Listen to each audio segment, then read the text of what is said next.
देश भर में मौसम सर्द होता जा रहा है।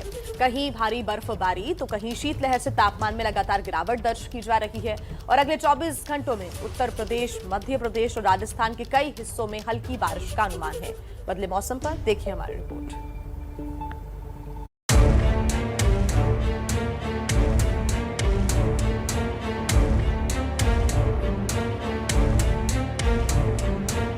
इस बार न्यू ईयर पर और सताएगी सर्दी, क्योंकि देश में तेजी से बदल रहा है मौसम का मिजाज। कहीं बर्फबारी तो कहीं बारिश की फुहारें। पहले आपको दिखाते हैं उत्तराखंड के नैनीताल का हाल। सरोवर नगरी नैनीताल में कल शाम से ही हल्की बर्फबारी जारी है। घूमने आए पर्यटकों के चेहरे भी खिल उठे हैं। नैनीताल में पिछले 2 दिनों से बादल छाए हुए थे, जिससे शहर के तापमान में भी गिरावट दर्ज की गई है। उत्तराखंड के पिथौरागढ़ में मौसम में लगातार बदलाव देखा जा रहा है। मौसम विभाग ने यहां अगले 3 दिनों के लिए बारिश और बर्फबारी का अलर्ट जारी किया है। अगर ब्लॉकेज होता है बर्फबारी में किसी कारण से, तो उनको हटाने के लिए संबंधित विभाग को बता दिया गया है। पर्यटकों के संख्या के बारे में गणना की जा रही है, कितने पर्यटक वहाँ इस समय होंगे, जिनको आवश्यकता अनुसार उचित सहायता प्रदान की जाएगी। उत्तराखंड के औली में बर्फबारी के बाद पर्यटकों की मुश्किलें बढ़ गई हैं।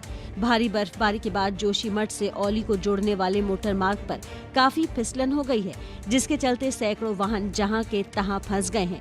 हादसों का शिकार हो रहे हैं। दिल्ली में कल हुई बारिश के बाद ठिठुरन बढ़ गई है। यहाँ मौसम साफ है और विजिबिलिटी काफी बेहतर। सैलानी भी इसका भरपूर मजा ले रहे हैं। मौसम विभाग की माने तो दिल्ली में कल से ठंड और बढ़ जाएगी। न्यूनतम तापमान में 3 से 4 डिग्री की गिरावट आ सकती है। वहीं कल कोहरा भी छाए रहने का अनुमान है। यहाँ आया तो सुहाना है, मौसम अच्छा है, परिवर्तन है, क्लाइमेट बढ़िया रहेगा। थोड़ी थोड़ी जो है परिवर्तन आ जाएगा, प्रकृति का नियम है और तो बहुत ही सुंदर लग रहा है वातावरण यहाँ का। राजस्थान के जोधपुर में मौसम में अचानक बदलाव देखा गया। कई जगह बारिश और ओले पड़ने से तापमान में कमी आई है। मौसम विभाग के मुताबिक आने वाले दिनों में उत्तर भारत के अधिकतर राज्यों में बारिश और शीतलहर के असर से ठिठुरन और बढ़ने की उम्मीद है। पहाड़ी राज्यों में हल्की सी मध्यम बारिश और बर्फबारी का अनुमान है। और देखिए, सिर्फ देश ही नहीं बल्कि विदेशों में भी ठंड से लोगों का इस वक्त बुरा हाल है। अमेरिका में तो बर्फीले तूफान ने ठंड का 50 साल पुराना रिकॉर्ड तोड़ दिया है।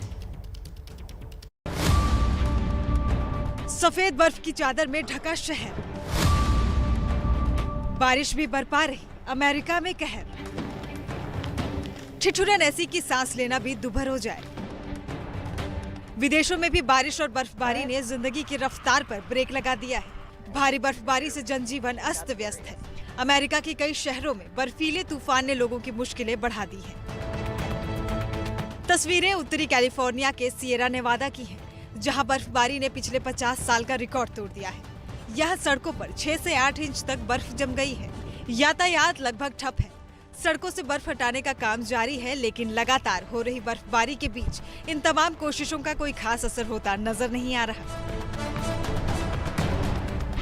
वॉशिंगटन के सिएटल में भी आर्कटिक के बर्फीले तूफान की वजह से 1948 के बाद सबसे ज्यादा ठंड पड़ रही है। यहाँ पारा गिरकर -7 डिग्री पर पहुंच चुका है। बर्फीले तूफान से राहत बचाव के लिए सरकारें तो काम कर ही रही हैं, लोग भी एक दूसरे की मदद कर रहे हैं। बेघर लोगों के लिए शेल्टर होम्स बनाए गए हैं। इन शेल्टर होम्स में गर्म कपड़े और रहने का पूरा इंतजाम है। अमेरिकी मौसम विभाग के मुताबिक आने वाले कई हफ्तों तक खराब मौसम का ये दौर जारी रहेगा। तब तक लोगों को पूरी सावधानी बरतने की हिदायत दी गई है। नमस्ते भारत देख रहे हैं आप। बचपन का प्यार गाने से रातों रात मशहूर हुए सहदेव दिर्दो का मंगलवार की शाम एक एक्सीडेंट हुआ। सहदेव के सिर पर गहरी चोट आई है। सुकमा जिला अस्पताल में प्राथमिक उपचार के बाद सहदेव को जगदलपुर रेफर कर दिया गया। शोहरत की बुलंदियों को छूने वाला लिटिल 2021 की सबसे बड़ी इंटरनेट सनसनी। सुकमा का वो सहदेव दिर्दो आज दर्द में है। इसे आपकी दुआओं की जरूरत है। मंगलवार की शाम बचपन फेम सहदेव का अचानक एक्सीडेंट हो गया।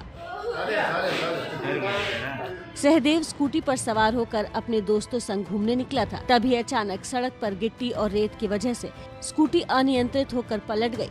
इस हादसे में सहदेव के सिर पर गहरी चोटें आई हैं।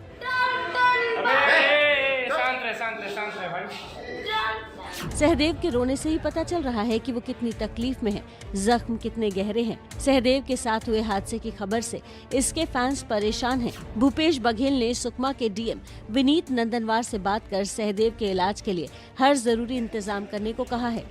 आपको बता दें कि मुख्यमंत्री भूपेश बघेल सहदेव से मिले थे तो बचपन का प्यार गाना सुनकर काफी खुश हुए थे। मुख्यमंत्री के दिशा निर्देशों का पालन करते हुए सुकमा के डीएम और एसपी जिला अस्पताल पहुंचे और सहदेव के इलाज की जानकारी ली। फिलहाल सहदेव को बेहतर इलाज के लिए सुकमा से जगदलपुर रेफर कर दिया गया है।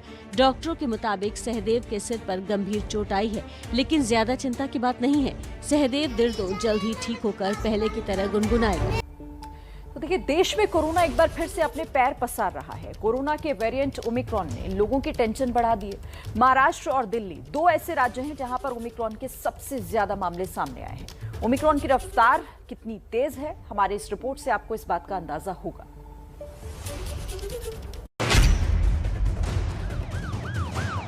कोरोना का नया वेरिएंट ओमिक्रॉन एक बार फिर लोगों की दहशत बढ़ा रहा है, क्योंकि जैसे जैसे वक्त बीत रहा है ओमिक्रॉन का संक्रमण रफ्तार पकड़ रहा है। ओमिक्रॉन अब तक देश के 22 राज्यों में फैल चुका है और देश में इसके कुल 665 मामले सामने आ चुके हैं। महाराष्ट्र और दिल्ली में ओमिक्रॉन का सबसे ज्यादा असर दिखाई दे रहा है। महाराष्ट्र में इसके 167 केस सामने आ चुके हैं, जबकि दिल्ली में 165 मामले दर्ज हुए हैं। दिल्ली में भी काफ़ी तेजी के साथ केसेस बढ़ रहे हैं। डरने की बात बिल्कुल भी नहीं है इस बार, क्योंकि केसेस जो बढ़ रहे हैं वो मोस्टली माइल्ड केसेस हैं, एसिम्प्टोमेटिक केसेस हैं।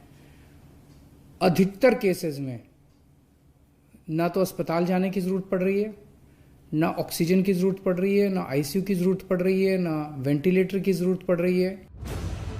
दूसरे राज्यों की बात करें तो केरल में 57, तेलंगाना में 55, गुजरात में 49 और राजस्थान में 46 मामले सामने आए हैं। इसके अलावा तमिलनाडु में 34, कर्नाटक में 31, मध्य प्रदेश में 9 और ओडिशा में 8 लोग ओमिक्रॉन से संक्रमित हो चुके हैं। पुडुचेरी में भी ओमिक्रॉन ने दस्तक दे दी है, वहां 2 लोग संक्रमित पाए गए हैं। देश में ओमिक्रॉन के मामले बढ़ने की रफ्तार कितनी तेज है, इसका अंदाजा इन आंकड़ों से लगाया जा सकता है। 2 दिसंबर को देश में ओमिक्रॉन का पहला केस आया। 18 दिसंबर को 16 दिन में 100 केस हो गए। 3 दिन बाद 21 दिसंबर को 200 केस, 2 दिन बाद 23 दिसंबर को 300 केस, फिर 2 दिन बाद 25 दिसंबर को 400 केस, अगले 2 दिन बाद 27 दिसंबर को 500 केस और फिर 1 दिन बाद 28 दिसंबर को 600 केस पार हो गए। यानी 1 से 100 केस होने में 16 दिन लगे, लेकिन 100 से 600 केस होने में सिर्फ 10 दिन का वक्त लगा।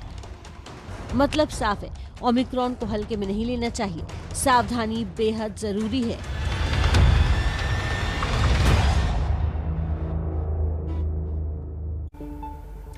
देखिए, कोरोना के मामले लगातार बढ़ रहे हैं, तो उसको देखकर अब तमाम सरकारें सतर्क हो गई हैं। कई जगह नाइट कर्फ्यू भी लगाया जा चुका है, लेकिन दिल्ली में कल से कई ऐसी पाबंदियां लगाई जा चुकी हैं जिसे आप मिनी लॉकडाउन या फिर सेमी लॉकडाउन कह सकते हैं। दिल्ली में एक बार फिर सेमी लॉकडाउन जैसे हालात दिखने लगे हैं। राजधानी में येलो अलर्ट जारी होने के साथ ही कई तरह की पाबंदियां लगाई गई हैं। दिल्ली में school, college, cinema hall, banquet, gym, spa बंद रहेंगे, लेकिन सैलून खुले रहेंगे। दुकानें और मॉल सुबह 10 से रात 8 बजे तक खुलेंगे। ऑड इवन की तर्ज पर खुलेंगी दुकानें और मॉल। मेट्रो और बसें 50% क्षमता पर चलेंगी। मेट्रो और बसों में खड़े रहने की अनुमति नहीं। ऑटो, ई रिक्शा, टैक्सी में सिर्फ 2 यात्री सफर करेंगे। रेस्टोरेंट 50% क्षमता के साथ खोले जा सकते हैं। सुबह 8 से रात को 10 बजे तक खुलेंगे रेस्टोरेंट। प्राइवेट दफ्तर 50% क्षमता के साथ खुलेंगे। प्राइवेट दफ्तर सुबह 9 से शाम 5 बजे तक खुलेंगे। शादियों में सिर्फ 20 लोगों को ही इजाजत। धार्मिक स्थल पर श्रद्धालुओं की एंट्री पर बैन रहेगा। इसके अलावा रात 10 बजे से सुबह 5 बजे तक दिल्ली में नाइट कर्फ्यू जारी रहेगा।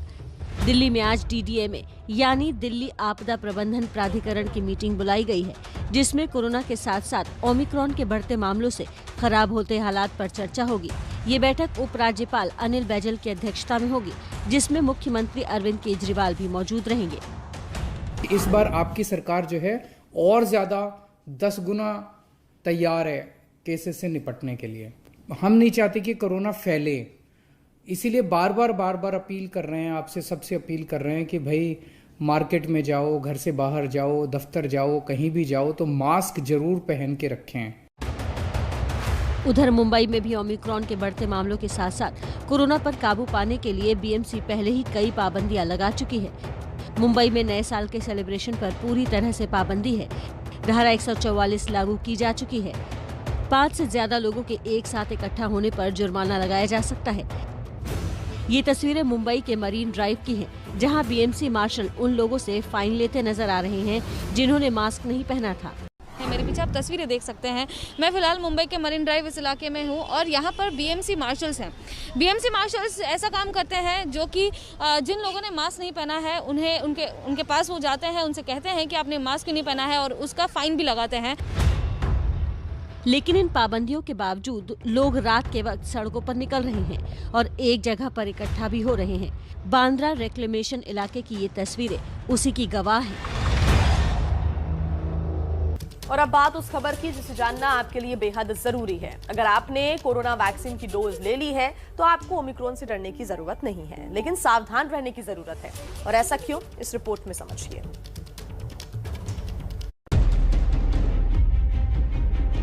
कोरोना के नए वेरिएंट ने बढ़ाई देश की चिंता। वैक्सीन की दोनों डोज लेने वाले लोग भी आ रहे हैं ओमिक्रॉन की चपेट में। ये दावा किया गया है देश की राजधानी दिल्ली के एलएनजेपी अस्पताल में हुई एक स्टडी में।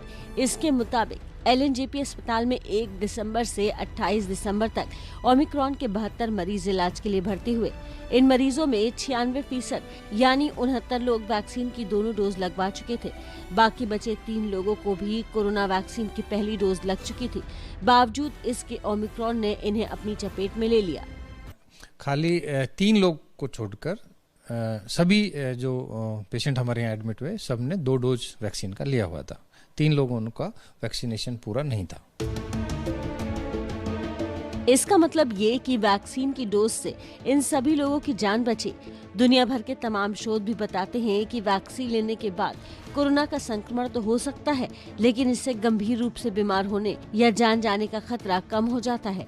अभी 1 दिसंबर से अभी तक आज तक हमारे पास 72 ओमिक्रॉन के जो कंफर्म्ड केसेस हैं वो आ चुके हैं और इसमें से ज़्यादातर पेशेंट ठीक होकर घर भी जा चुके हैं। 56 पेशेंट डिस्चार्ज हो चुके हैं, ठीक हो गए हैं, स्वस्थ हो गए हैं।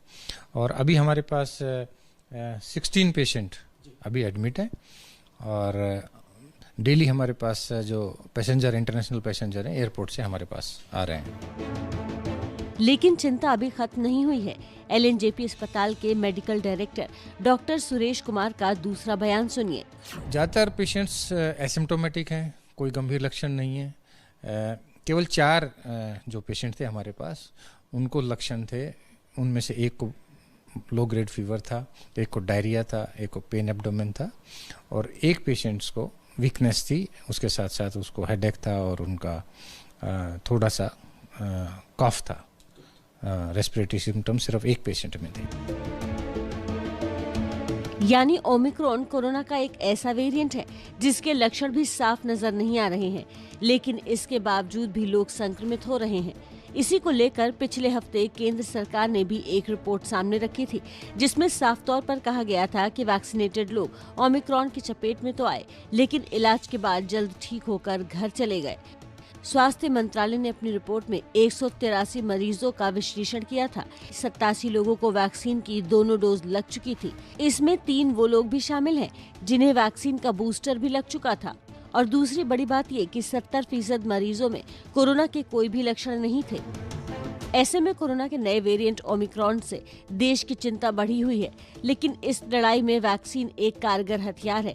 इसलिए एबीपी न्यूज एक जिम्मेदार चैनल के नाते आपसे मास्क और सामाजिक दूरी के नियम का पालन करने के साथ साथ वैक्सीन का सुरक्षा कवच लेने की अपील करता है, क्योंकि कोरोना के खिलाफ इस लड़ाई में सावधानी ही सबसे बड़ा हथियार है।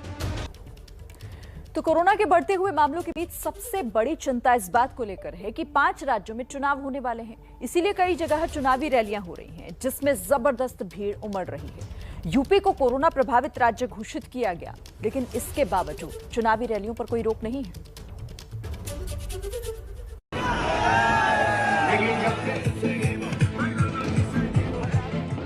ये तस्वीरें गवाह हैं कि देश में ओमिक्रॉन चाहे कितनी भी रफ्तार पकड़ ले या कोरोना के आंकड़े कहीं पर भी पहुंच जाए, लेकिन राजनीतिक दलों पर कोई असर नहीं पड़ेगा और चुनावी रैलियां जारी रहेंगी। एक दिन पहले की इन तस्वीरों में आप साफ साफ देख सकते हैं कि प्रधानमंत्री नरेंद्र मोदी, गृह मंत्री अमित शाह और समाजवादी पार्टी के अध्यक्ष अखिलेश यादव की जनसभाओं में जबरदस्त भीड़ उमड़ रही है। हरदोई में से निकल रहा था मेरे घर से एयरपोर्ट की तरह, मुझे कुछ जर्नलिस्ट पूछ रहे थे कि अमित भाई उत्तर प्रदेश के अंदर क्या होगा। मैंने उनको कहा हरदोई की रैली देख लो, जवाब मिल जाएगा उत्तर प्रदेश में क्या होगा। अब वो सज्जन देख रहे नहीं देख रहे मुझे मालूम नहीं है, मगर मैं देख रहा हूं जहां तक नजर पहुंचती है मुंड ही मुंड दिखाई पड़ते हैं। उत्तर प्रदेश में चुनाव करीब है, इसलिए रैलियों का रेला दिख रहा है। आज भी कई रैलियां होनी है। मुख्यमंत्री योगी आदित्यनाथ आज सुबह 10 बजे लखनऊ में, दोपहर 12 बजे फर्रुखाबाद में, दोपहर 2 बजे अमरोहा में और फिर शाम 4 बजे गोरखपुर में जनसभाएं करने जा रहे हैं। उधर प्रियंका गांधी भी आज फिरोजाबाद पहुंच रही हैं, जहां वो शक्ति संवाद कार्यक्रम में हिस्सा लेंगी और महिलाओं को संबोधित करेंगी। कल लखनऊ में कांग्रेस की तरफ से आयोजित मैराथन में किस तरह कोविड प्रोटोकॉल का उल्लंघन हुआ, ये तस्वीरें किसी से छिपी नहीं हैं। उत्तर प्रदेश की राजधानी लखनऊ में आज कांग्रेस की तरफ से मैराथन का आयोजन किया गया है। चुनाव से पहले तैयारियों में यह मैराथन अब इसी कड़ी में देखिए यहाँ पर आपको दिखाई देगी तादाद लड़कियों की, बच्चियों की जो यहाँ पर पहुंची है इस मैराथन में पार्टिसिपेट करने के लिए। हजारों की तादाद में इकाना के आसपास ये भीड़ है। कुछ सकारात्मक दिखता है जब चेहरे पर मास्क दिखता है, पर ज्यादातर लोग बिना मास्क के हैं और भीड़ जिस तरीके से इकट्ठा हुई है ये भीड़ चिंता बढ़ाने वाली है। मास्क लगाया आपने? मास्क मिला ही नहीं, मुझे मास्क मिला ही नहीं। वैसे तो दिक्कत ये है कि न ही कार्यकर्ता समझने को तैयार है और न ही नेता। चुनाव आयोग 3 दिनों के यूपी दौरे पर है, आज उसका दूसरा दिन है। चुनाव आयोग की टीम यूपी के 75 जिलों के जिलाधिकारियों से मिलेगी। सभी जिलों के डीएम के साथ एसएसपी को भी बुलाया गया है। इस फीडबैक के आधार पर चुनाव को लेकर फैसला लिया जा सकता है। चुनाव तय वक्त से पहले होंगे या फिर चुनाव टालने का फैसला लिया जाएगा, इसे लेकर अभी कुछ नहीं कहा जा सकता। लेकिन रैलियों में भीड़ तो कम की जा सकती है और इसलिए एबीपी न्यूज लगातार ये सवाल उठा रहा है कि आखिर ये रैलियां कब रुकेंगी। दोस्तों, भारत में खबरें लगातार जारी हैं। देखिए कोरोना का खतरा कितना बड़ा है, क्यों हमें खुद को और अपने बच्चों को सुरक्षित रखने के लिए हर उपाय करना चाहिए। अगली रिपोर्ट देखकर आप बखूबी समझ जाएंगे। पिछले 24 घंटे में कोरोना की रफ्तार। अमेरिका 2,47,863 नए केस, मौतें 1,370। फ्रांस 1,79,807 नए केस, मौतें 290। ब्रिटेन 1,29,471 नए केस, मौतें 18। जर्मनी 30,402 नए केस, मौतें 448। रूस 21,922 नए केस, मौतें 935। यानी जिसका डर था वही हो रहा है। लगभग पूरी दुनिया में फैल चुका ओमिक्रॉन अब तेजी से इंसानी आबादी को अपने चपेट में ले रहा है। नतीजा ये है, अस्पतालों में मरीजों की भारी भीड़ लग रही है और स्वास्थ्य सुविधाएं चरमरा रही हैं। अमेरिका के वर्जीनिया से आई इन तस्वीरों को देखिए। यहाँ कारों की इतनी लंबी कतार है कि आप गिनती भूल जाएंगे। ये सभी लोग कोरोना के लक्षण दिखने के बाद टेस्ट के लिए पहुंचे हैं। सबसे चिंता की बात यह है कि दुनिया भर में ओमिक्रॉन सबसे ज्यादा बच्चों पर कहर बरपा रहा है। अमेरिका में ओमिक्रॉन की वजह से बच्चे अस्पताल में भर्ती हो रहे हैं। न्यूयॉर्क के अस्पतालों में बच्चे 4 गुना ज्यादा भर्ती हो रहे हैं। अस्पतालों में भर्ती आधे से ज्यादा बच्चों की उम्र 5 साल से कम है। दक्षिण अफ्रीका में अस्पताल में भर्ती लोगों में से 9% 5 साल से छोटे बच्चे हैं। इंग्लैंड में भी 5 से 11 साल के बच्चों में आम लोगों की तुलना में 3 गुना संक्रमण है। पूरी दुनिया में कोरोना से सबसे बुरा हाल अमेरिका का है और यहाँ भी सबसे ज्यादा बच्चे कोरोना संक्रमित हैं। अमेरिका में अब तक 75 लाख से ज्यादा बच्चे कोरोना संक्रमित हो चुके हैं, यानी अमेरिका में हर 10 में से एक बच्चा कोरोना संक्रमित हुआ है। पिछले एक हफ्ते में अमेरिका में कोरोना से 1,99,000 बच्चे संक्रमित हुए। लगातार 20 हफ्ते से अमेरिका में 1 लाख से ज्यादा बच्चे कोरोना संक्रमित हो रहे हैं। जब से कोरोना शुरू हुआ है, अमेरिका के कुल केसेस में 17.4% केस बच्चों के संक्रमण के हैं। अमेरिका की कुल जनसंख्या में 18 साल से नीचे के बच्चे 22.2% हैं और 23 दिसंबर को खत्म हुए हफ्ते में कुल केस 20.8% केस बच्चों के संक्रमण के थे। ये खबरें बताती हैं कि बच्चे भी संक्रमण की चपेट में हैं।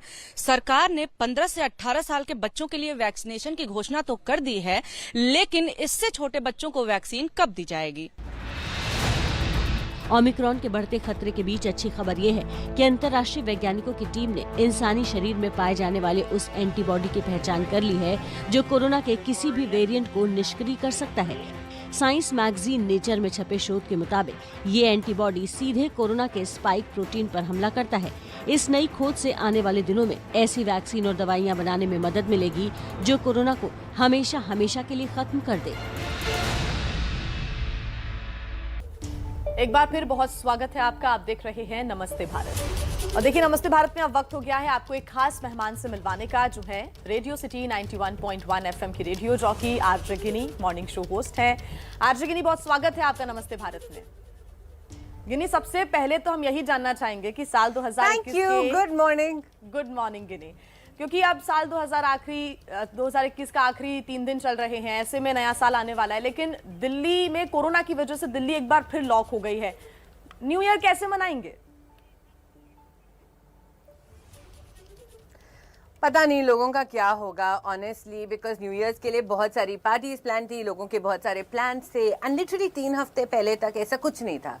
So everybody had planned, all restaurants, all bars, पर अब दिल्ली में of course येलो अलर्ट लग गया है, सब कुछ बंद हो गया है। मतलब 83 पिक्चर रिलीज हुई है, जर्सी रिलीज होने वाली थी, मूवी थिएटर्स का मैसिव लॉस है। They've gone to Delhi government to say कि प्लीज़ हम डबल वैक्सीनेटेड लोगों को बुलाएंगे, 50% फीस पे भी लोगों को बिठाएंगे, बट या आई डोंट नो कि अब क्या होगा। पर हाँ, like this safety is most important जी। आरजे गिनी, मैंने आपके पॉडकास्ट के बारे में भी सुना है, तो आप जरा उसके बारे में भी बताइए। पॉडकास्ट पर आपके श्रोता किस तरह का कंटेंट सुनना पसंद कर रहे हैं? पहले तो आपके स्टूडियो से मेरे स्टूडियो में स्वागत, because I think studio to studio मेरी पहली बार बात हो रही है। तो रेडियो सिटी एक रेडियो स्टेशन है जहाँ पे हम बहुत सारे गाने चलाते हैं, बहुत सारी बातें करते हैं। ये स्प्रेड है अक्रॉस 39 मार्केट्स। और अब रिसेंटली देखिए, जैसे जैसे दुनिया में बदलना होता है, सब बदलते हैं, तो पॉडकास्ट एक नई चीज़ आए थे। और पॉडकास्ट सिंपल सी बात होते हैं जहाँ पर एक कॉन्वर्सेशन होती है। Podcast are basically conversations that happen without a break. इसमें गाने नहीं होते, इसमें सिर्फ आप एक कनेक्ट इस्टेब्लिश करते हैं किसी एक लिसनर के साथ। तो इसीलिए रेडियो सिटी भी पॉडकास्ट लेकर आया। इन पॉडकास्ट्स को हम चलाते हैं अप्रॉक्सीमेटली 8 से लेकर 12 मिनट तक। इसके बीच में कोई ब्रेक्स नहीं होते। ये पॉडकास्ट डील करते हैं रोमांस के साथ, फाइनेंस के साथ, आप बात करें स्टोरी टेलिंग की, बॉलीवुड की, माइथोलॉजी की, खाने की कि खाना कहाँ से कौन सा आया था। ये पॉडकास्ट है approximately 68 in number. They are spread across all of our markets. 9 languages में मिलते हैं, तो हर इंसान को अपने मतलब का सम्मान मिल जाता है, along with our music, along with RJs, along with our entire conversation, यही रेडियो सिटी 91.1 पर। मैं आपको ये भी बताना चाहती हूँ, my podcast are available on Apple, Spotify, Google, हर जगह। आप रेडियो सिटी की वेबसाइट पे आएँ, आप मिड डे की वेबसाइट पे जाएँ, हर जगह हमारे पॉडकास्ट अवेलेबल हैं जी। गिनी, देखिए पॉडकास्ट के बारे में आप बता रही हैं, लेकिन अब इसमें समझने की सबसे बड़ी बात यह है कि ऑडियंस जो है आपकी, वर्चुअल ऑडियंस खास करके, उससे आप कैसे कनेक्ट करती हैं, कैसे उनको अपने साथ रोक कर रखती हैं, ये भी हम जरा समझना चाहेंगे। I'm so sorry, I didn't get that. हम ये जानना चाह रहे हैं कि आप अपने वर्चुअल ऑडियंस को पॉडकास्ट के, आप सुन पा रही हैं, आप तक आवाज पहुंच रही है मेरी? बिल्कुल पहुंच रही है जी। हम ये जानना चाह रहे हैं पॉडकास्ट के बारे में, तो आपने बताया, लेकिन मेरी वर्चुअल ऑडियंस से हम कैसे कनेक्ट करते हैं, कैसे कनेक्ट करते हैं, कैसे उनको अपने साथ रोक कर रखते हैं, कैसे वो बार बार आपके साथ दोबारा जुड़ते हैं? देखिए ऐसा है कि जैसे मैं एक शो करती हूँ, रोज़ सुबह मॉर्निंग में आता है 7 से 11, जैसे आपका ब्रेकफास्ट अब मॉर्निंग शो आता है। उसके बाद अगर दर्शक हमारे साथ कनेक्ट करना चाहें तो वो कहाँ करेंगे? तो इसीलिए हम अपने शोज़ के भी पॉडकास्ट बनाते हैं, हम अपने इंटरव्यूज़ के भी पॉडकास्ट बनाते हैं, हम जो बातें कर रहे होते हैं हम उसके पॉडकास्ट बनाते हैं, ताकि आप अपनी मर्जी से अपने कन्वीनियंट टाइम पे भी उसको सुन सकें। और एक वर्चुअल और डिजिटल ऑडियंस के पास हमेशा ये होता है कि they want to hear things at their own pace at their own time. तो चाहे आप रेडियो की बात करें, चाहे आप टेलीविज़न की बात करें, हम टाइमिंग्स के साथ थोड़े से बन जाते हैं, पर पॉडकास्ट में ऐसा नहीं होता। आप जाकर इसे कभी भी डाउनलोड करके सुन सकते हैं। ऑल्सो हम रेडियो पे भी पॉडकास्ट चलाते हैं, ताकि अगर आप कहीं जा रहे हैं एक लंबी जर्नी पे, तो एक कहानी के द्वारा आपको और हमको बांध के रखे।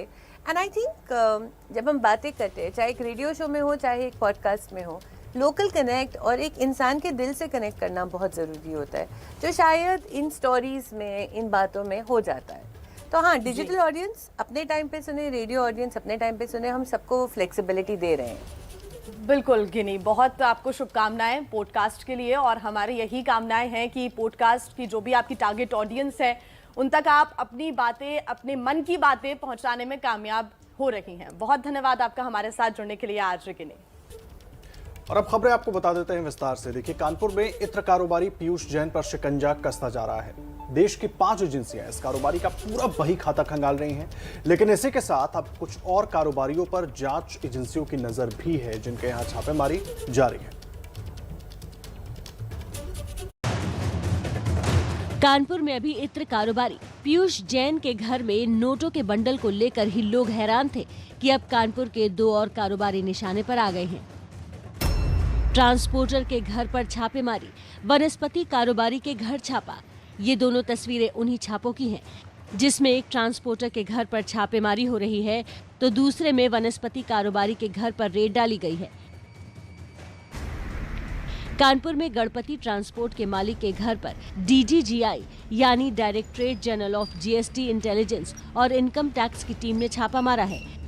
छापेमारी के लिए आए अधिकारी वहां से कुछ जरूरी कागजात भी ले गए हैं। वहीं कानपुर में ही मयूर वनस्पति के मालिक सुनील गुप्ता के घर और ऑफिस में भी DGGI की टीम ने छापा मारा है। सुनील गुप्ता का घर सिविल लाइंस इलाके में है, जबकि ऑफिस ग्रीन पार्क के सामने है। उधर कन्नौज के गिरफ्तार कारोबारी पीयूष जैन के घर से मिले करोड़ों रुपए की पहेली सुलझने के बजाय उलझती जा रही है। देश की 5 सबसे बड़ी एजेंसीज पीयूष जैन केस की जांच में जुट गई है, क्योंकि बात सिर्फ टैक्स चोरी या फिर ब्लैक मनी की नहीं रह गई है, बल्कि इससे भी आगे बढ़ गई है। 194 करोड़ कैश के अलावा सोने की तस्करी की केस की भी जाँच की जा रही है। अब DRI यानी डायरेक्टरेट ऑफ रेवेन्यू इंटेलिजेंस जब्त किए गए सोने की जांच करेगा। ED इस बात की जांच करेगा कि करोड़ों रुपए हवाला के तो नहीं है। इनकम टैक्स विभाग काले धन और पैसे के स्रोत की पड़ताल करेगा। Wildlife crime control bureau 600 kilo चंदन के तेल की जांच करेगा। वहीं DGGI की टीम GST चोरी की जांच को आगे बढ़ाएगी। पीयूष जैन के घर छापेमारी की कार्रवाई तो खत्म हो गई है, लेकिन उससे पहले कानपुर और कन्नौज में 195 करोड़ रुपए के अलावा 23 किलो सोना भी बरामद हुआ है। माना जा रहा है कि इस मामले में अभी और कई बड़े राज सामने आएंगे। आगे बढ़ती हूँ और अब बात उस तथाकथित संत की जिसके नफरती बोल पर देश गुस्से में है। संत कालीचरण के खिलाफ FIR दर्ज होने के बाद पुलिस उसे तलाश रही है, लेकिन अभी तक उसकी कोई खोज खबर नहीं है। सवाल ये कि आखिर कहाँ है कालीचरण?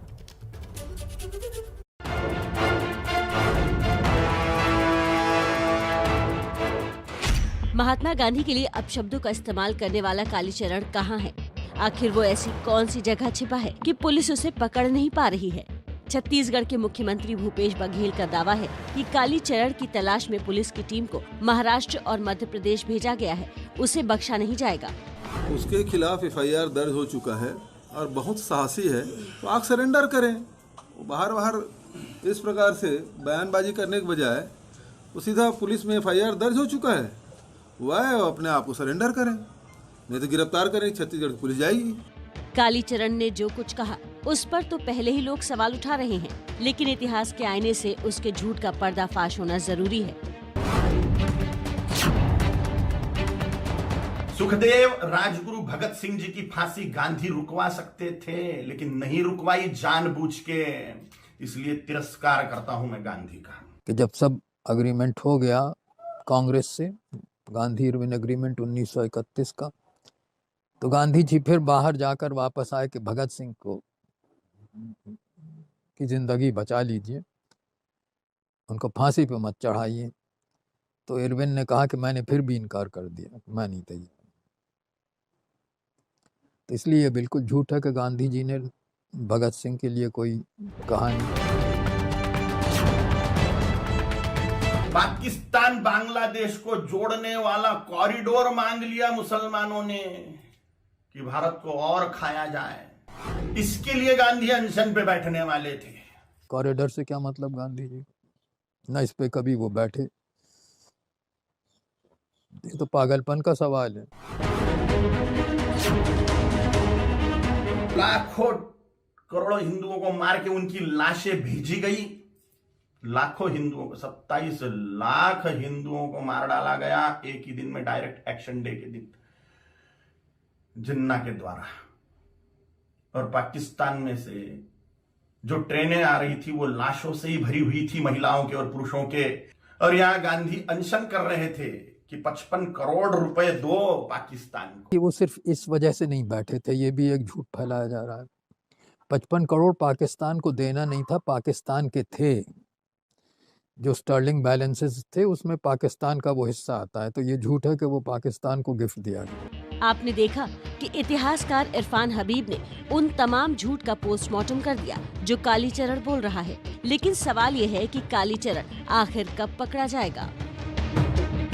देखिए, बिहार के शराबबंदी कानून का मामला इस वक्त देश में गर्म है। सीएम नीतीश शराबबंदी के कानून पर अड़े हुए हैं, प्रशासन भी एक्शन में है, लेकिन तस्करी का काम जोरों पर है। ऐसे में सवाल यह है कि तस्करों पर लगाम कब और कैसे लगेगी।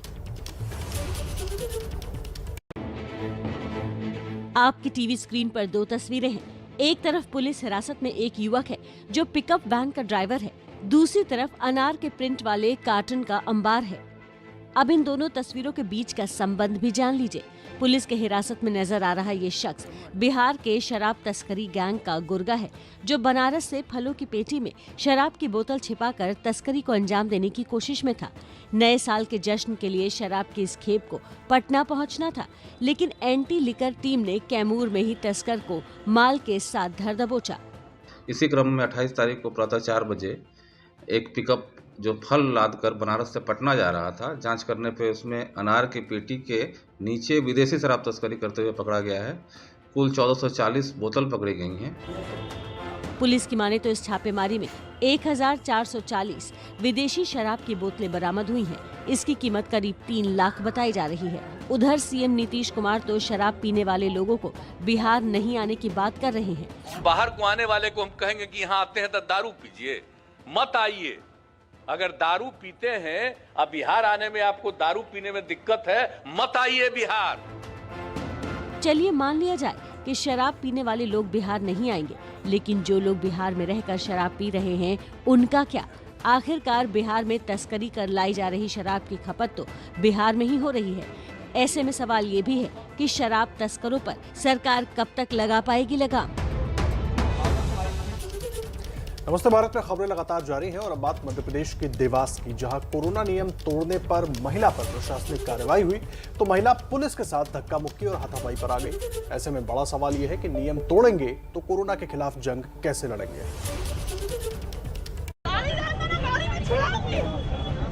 सड़क पर लाल रंग के स्वेटर वाली महिला और पुलिस की महिला जवान के बीच धक्का मुक्की हो रही है। पुलिस वाले बीच बचाव करने की कोशिश कर रहे हैं।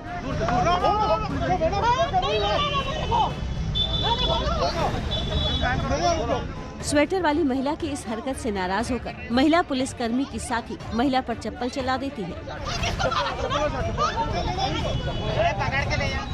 हाई वोल्टेज ड्रामे की तस्वीरें एमपी के देवास की हैं, जहां कोरोना के खिलाफ प्रशासन जागरूकता अभियान चला रहा है।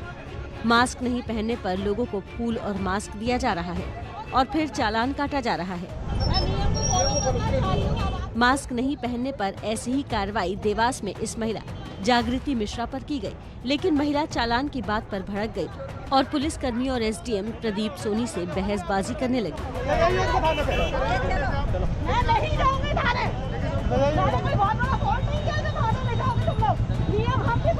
इसके साथ नौबत हाथापाई और धक्का मुक्की तक पहुंच गई।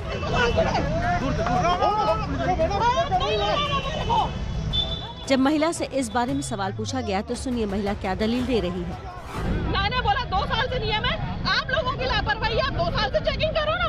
जब ओमिक्रॉन बढ़ गया तो एकदम से आज आके क्यों चेकिंग कर रहे हो? आपने थाने जाने से मना क्यों करा? भाई मेरी गाड़ी लगाई ये लोग, ठीक है। उसके बाद जब मैंने बहस करी तो इनका ये स्टेटमेंट था, अब तो आप चालान कटाओ। महिला का कहना है कि पुलिस अपना ईगो सेटिस्फाई करने के लिए उसे जबरदस्ती थाने ले जा रही थी, तो वहीं प्रशासन का कहना है कि हम रोजाना कार्रवाई नहीं कर सकते हैं। जनता को भी अपनी जिम्मेदारी को समझना चाहिए। देखिए, कार्रवाई शासन इसलिए करता है लोग अवेयर हो और लोग अपनी जिम्मेदारी को समझे। ये वायरस है, वायरस किसी को देखता नहीं है। तो मैं फिर से बताना चाहता हूँ कि वायरस ऑफ कंसर्न है और ये बहुत तेजी से फैलता है। इससे बचने का एक ही उपाय, आप मास्क लगाएं और सोशल डिस्टेंसिंग को फॉलो करें। कुल जमा ये कि लोगों को अपनी जिम्मेदारी समझनी पड़ेगी। कोरोना गाइडलाइंस का पालन करना होगा। केवल प्रशासन के भरोसे कोरोना से जंग नहीं जीती जा सकती है।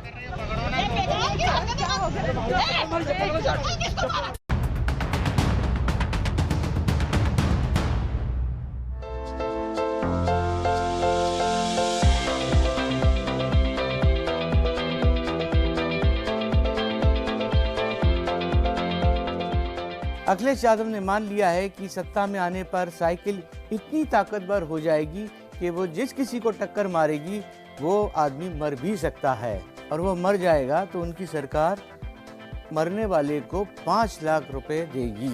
इस ऐलान पर उनके आप सोचें या ना सोचें, लेकिन आप हंसेंगे जरूर ही। कोरोना के खिलाफ एबीपी न्यूज की मुहिम लगातार जारी है। हमारे संवाददाता फिर कुछ शहरों में पहुंचे हैं ये देखने के लिए कि लोग कोरोना नियमों का पालन कर रहे हैं या फिर नहीं। आप भी देखिए। आपको मास्क लगाने की वो नहीं बताई गई महाकाल मंदिर में? नहीं सर, वो क्या अभी फोटो शूट हो रहा था इसलिए। यहाँ के जो कर्मचारी है उन्होंने खुद ने नहीं लगा रखा। उनसे हमने पूछा कहाँ गया आपका मास्क, तो बोल रहे हैं घर बुलिया आया।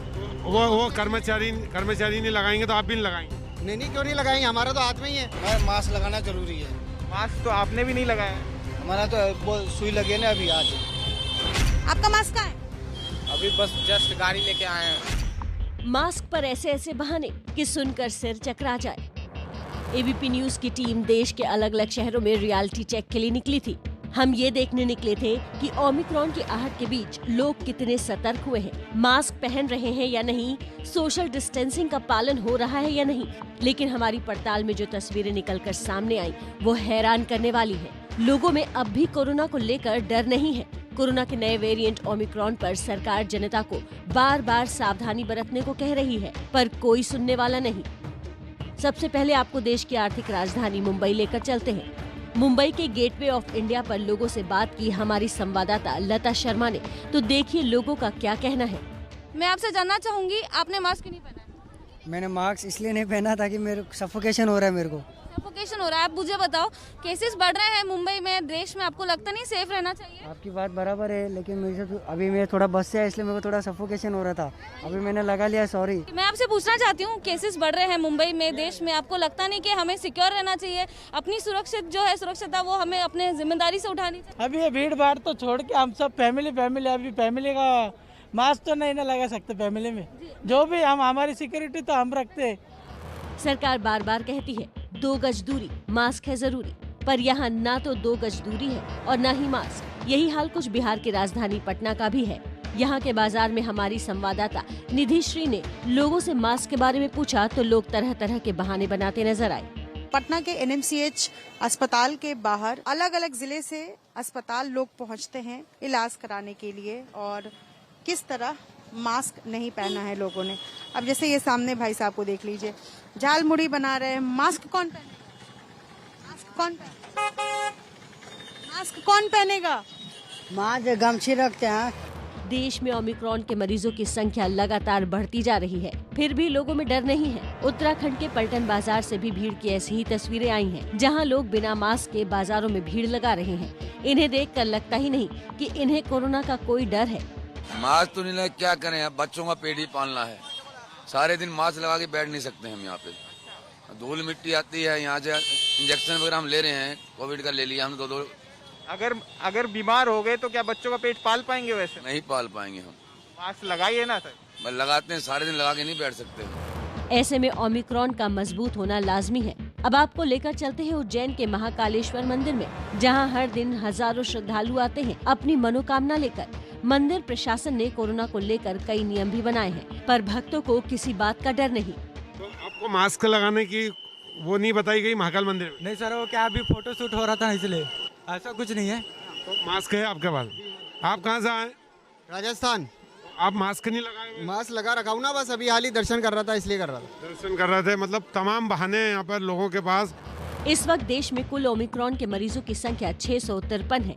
कई राज्यों ने इसे देखते हुए नाइट कर्फ्यू भी लगा दिया है। केंद्र सरकार भी लगातार लोगों से एहतियात बरतने की अपील कर रही है, लेकिन जनता को शायद हालात की गंभीरता समझ नहीं आ रही है।